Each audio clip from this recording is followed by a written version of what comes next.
here's a video I just uploaded to my retro gaming channel. Check out the video, and then I hope you can check out the gaming channel. Thank you.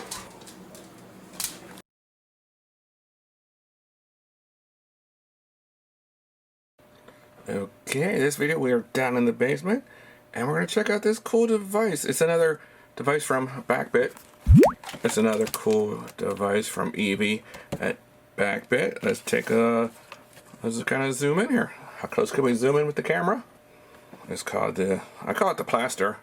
It's the PLA replacement chip.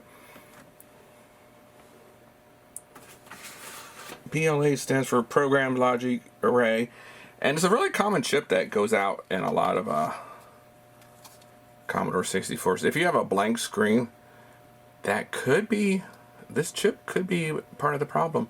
I got a chip tester coming from Eevee, so subscribe. We're going to check that out. Let's open this up. I have already taken the screws out, so let's pop that up. Now, I got some heat sinks on some of these. I got a video. I don't think I've posted about the heat sinks, but PLA chip is on U17. So let's go find U17. Probably it's going to be one of these two. You gotta be careful because the SID chip and the PLA chip has the same number. This is the same chip side. U17 is right here. See if I can pry off the heat sink on here. Probably not. There, we got the heat sink off. And check out my cool chip remover. I'm going to put a link to this below.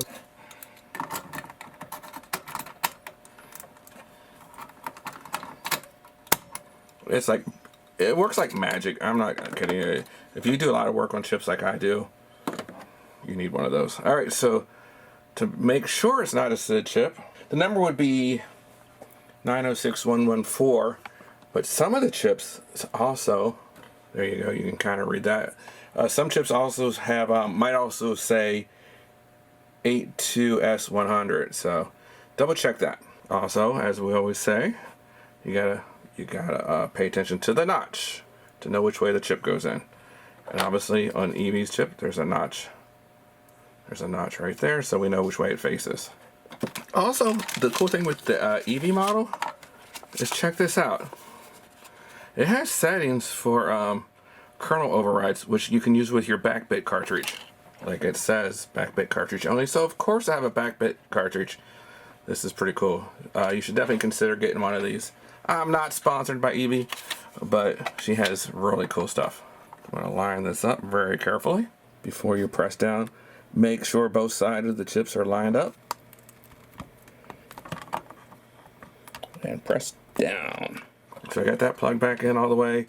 I got the original back into the foam to keep the pin straight. I saved the heat sink. These actually work. A lot of people say you don't need a heat sink for a Commodore 64. Well, maybe you don't. But what do they hurt? They're really cheap too. Let's go ahead and plug this in. All right, so back in the basement here. Let me go ahead and turn this on for the first time. Let's see what happens. All right, and you know this is my main computer with the Jiffy DOS in it. Boots up no problem. All right, let me go plug it in the test harness. We're gonna go ahead and plug all this stuff in. And check out that plugs into everything. I have a couple of different little test boards here.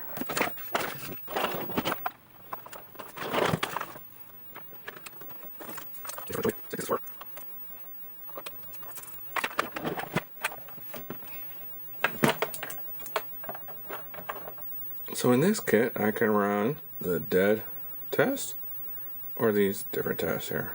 It's like a multi-cart. But let's start off with this one. Alright, so I switched to the this version test right here. Let's just let it run for a little bit. That dead test one didn't turn on, so that's why I switched cartridges.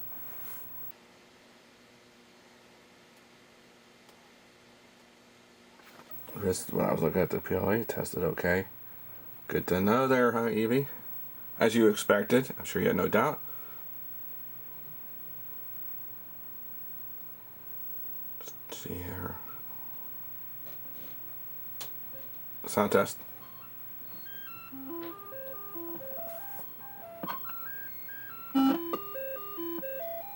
Even if the kernel have a Jiffy DOS, so I'm going to go ahead and turn that off. So here's another dead test here, and that cartridge is for some reason someone called Ned the Dead Test. That's actually the same revision as that, and so it looks like we passed. Let me know if you need anything else, if you want to see anything else, if I needed to test anything else. Easy pop and play with that PLA chip, especially with the chip puller. If I don't have a chip puller, I use a flathead screwdriver. I put it in there and then turn it gently. But you know, you can risk bending your chip. But the Jiffy DOS turned back on.